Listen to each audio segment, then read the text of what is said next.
नमस्कार, अस्सलाम वालेकुम, सत श्री अकाल, जय झूलेलाल। मैं हूं जी प्रेम मटलानी और आप देख रहे हैं हालात हाज़रा का प्रोग्राम हकीकत ये है। इब्तिदा में आपसे दरख्वास्त है चैनल ज़रूर सब्सक्राइब करें। नाजरीन, 2022 इख्तिताम के करीब है। आज 30 तारीख है, कल ये साल पूरा हो जाएगा। हिंदुस्तान के लिए ये साल बिजली गाड़ियों का साल गिना जाएगा, इलेक्ट्रिक व्हीकल्स का। इसमें हर तरह के बिजली गाड़ियां आ जाती हैं, लेकिन जाहिर है छोटी गाड़ियां या टू व्हीलर जो हैं वो सबसे ज़्यादा बिकते हैं इसमें। ये छोटी गाड़ियों की जहां तक बात निकली है तो जो आदाद व शुमार आए हैं उस लिहाज से पता चलता है कि ये 2022 में कम से कम 10 लाख गाड़ियाँ बिजली की हिंदुस्तान ने बेची हैं। 9,89,989 जो है बिक चुकी हैं अब तक। और इसमें से एक सूबा जो है तेलंगाना, वहाँ से आदाद व शुमार नहीं आए हैं और सभी मिलाए जाएंगे। और अभी ये जो पिछले 2-3 दिनों की भी सेल होगी तो ये 10 लाख से तो ज़्यादा ही हो जाएंगी। और जाहिर है इसकी जो वजह है वो एक तो अवेयरनेस है, पॉल्यूशन की अवेयरनेस है। लोग भी खुद भी नहीं चाहते कि वो फॉसिल फ्यूल इस्तेमाल करें और जिससे हमारी जो एनवायरनमेंट है वो पोल्यूट हो, वो माहौल जो है वो आलूदा हो। और इसके लिए फिर वो कुछ ज़्यादा पैसा भी खर्च करने को तैयार हो जाते हैं। अब टू व्हीलर स्कूटर्स की जहाँ तक ताल्लुक़ है तो उसमें सबसे ज़्यादा आथिर एनर्जी एक कंपनी है, उसके स्कूटर्स बिकते हैं। फिर टाटा मोटर्स है, ओला इलेक्ट्रिक है, बजाज मोटर्स है।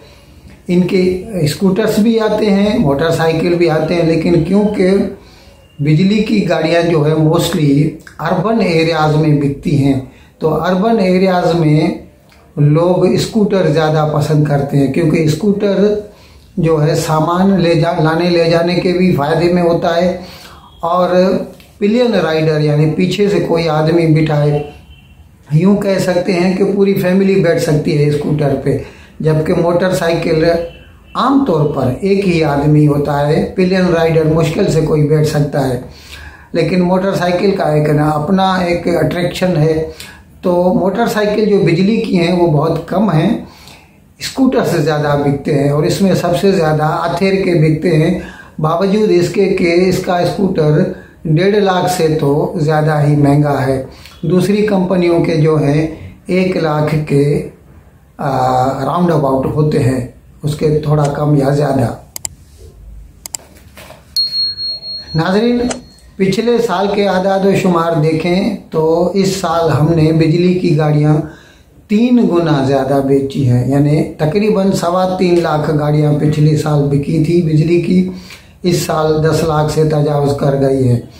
तो अच्छा, इसी के उम्मीद में हम कह सकते हैं कि 2023 में और इंशाल्लाह हम और 3 गुना ज़्यादा गाड़ियां बेच सकेंगे बिजली की। क्योंकि अभी जो बड़ी बड़ी कंपनियां हैं ना, वो लीजिंग की और फाइनेंसिंग की फैसिलिटीज़ दे रही है।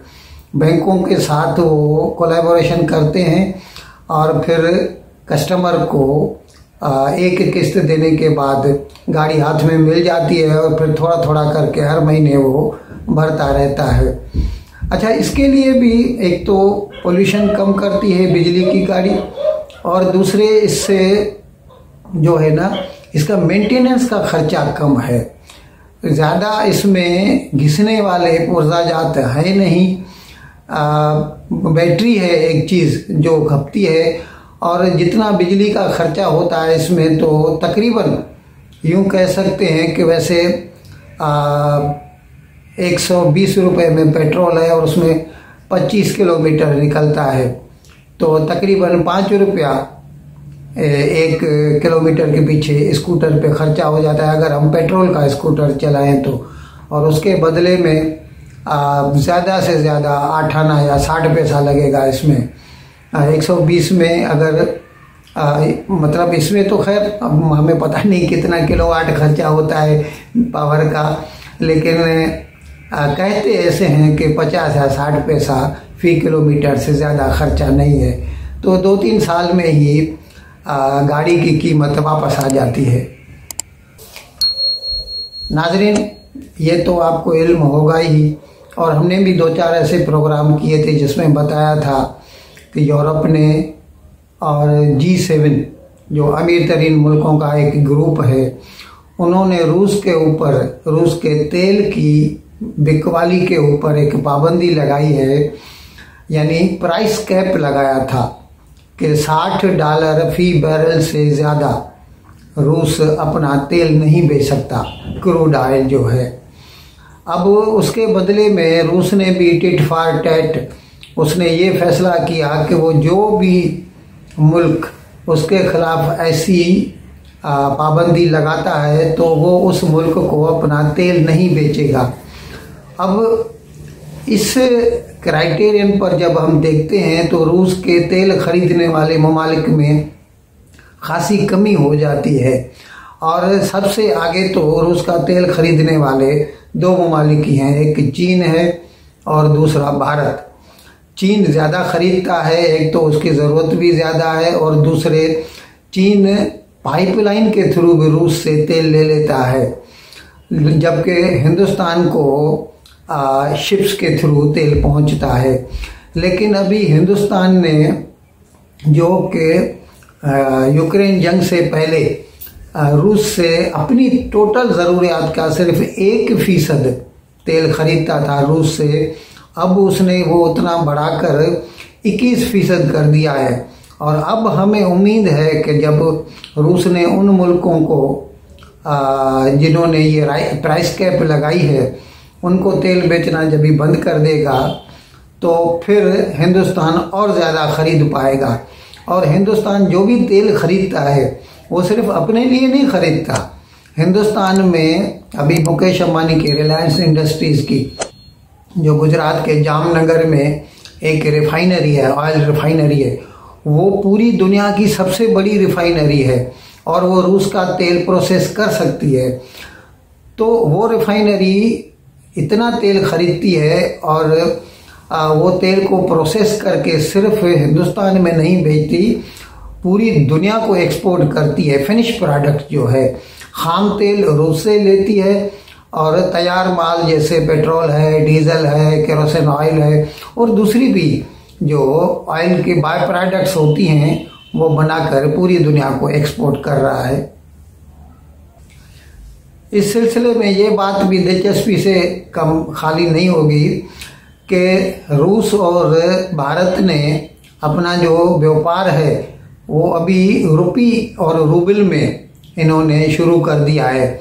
इसके लिए रूस की जो कंपनियां हैं तेल बेचने वाली, उन्होंने हिंदुस्तानी बैंक में अपने अकाउंट खोले हैं। रूस के बैंक्स ने हिंदुस्तानी बैंक्स में अपने वोस्ट्रो अकाउंट्स खोले हैं और फिर वो जो है उसको जब हिंदुस्तानी कंपनी उससे तेल इंपोर्ट करती है तो वो रुपए में पैसा जमा कराती है और जाहिर है वो रुपया चंद ममालिक में ही वो रूस उससे कुछ खरीद सकता है। तो उसके लिए फिर रूस जो है ज़्यादा से ज़्यादा हिंदुस्तान से दूसरी अशिया फिर खरीद रहा है। पहले ही भारत जो है रूस से जो तिजारत करता था उसमें इसको तिजारती खसारा होता था।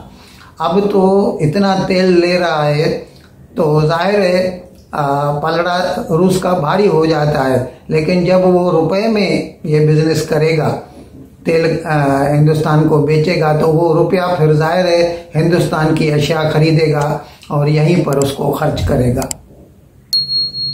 नाजरीन, जहाँ तक पाकिस्तान का ताल्लुक है, कल पीटीआई के मेंबरान को राजा परवेज अशरफ जो नेशनल असेंबली का स्पीकर है उसके पास जाकर अपनी इस्तीफाओं को मंजूर कराने के लिए कहना था। तो पहले तो ये अनाउंस हुआ था कि जो वाइस प्रेसिडेंट है या वाइस चेयरमैन है शाह महमूद कुरैशी, जो पहले वज़ीर खारजा हुआ करता था, उसकी रहनुमाई में पूरा वफ्द जो है 127 मेंबरान का वो जाएगा नेशनल असेंबली के स्पीकर से मिलने और इस्तीफा के लिए जोर डालेगा। लेकिन पता नहीं क्या हुआ, ऐन वक्त पर जब उनको निकलना था तो शाह महमूद कुरैशी ने कहा कि मैं नहीं जा सकता। फिर उन्होंने परवेज खटक को कहा कि आप चलिए, तो परवेज खटक ने भी इनकार कर दिया।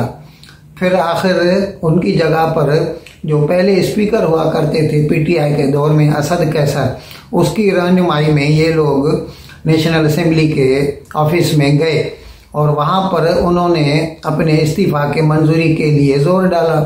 तो राजा परवेज अशरफ ने उनको बताया कि आप में से 6 मेंबरान जो हैं पीटीआई के, उनके मेरे पास लेटर हैं जिसमें उन्होंने कहा है कि उन्होंने कोई इस्तीफा नहीं दिया।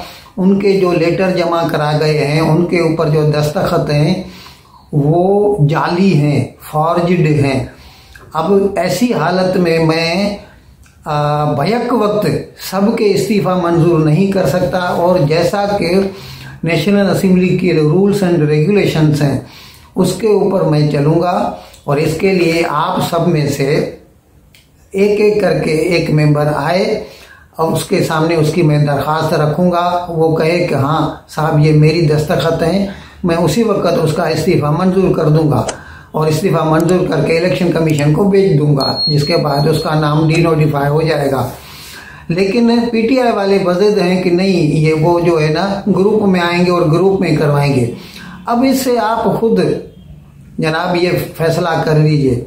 8.5-9 महीने होने को है इनकी हुकूमत गई है पीटीआई की, और उसी वक्त उन्होंने 11 अप्रैल को 2022 को इन्होंने इस्तीफे दिए थे।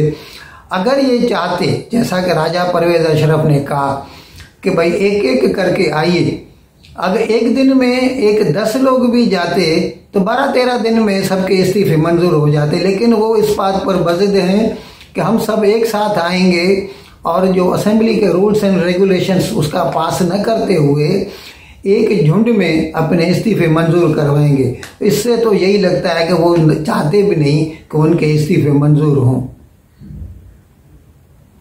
इन अल्फाज के साथ मैं आज का प्रोग्राम ख़त्म करने की आपसे इजाज़त चाहता हूँ, लेकिन विदाई लेने से पहले एक मरतबा फिर आपसे मेरी दरख्वास्त है कि जिस किसी साहब या साहिबा ने अब तक हमारे इस चैनल को सब्सक्राइब नहीं किया, अज़राए करम इसको जल्द से जल्द सब्सक्राइब करें, प्रोग्राम को लाइक करें, शेयर करें और घंटी का बटन दबाना न भूलें। बहुत बहुत शुक्रिया।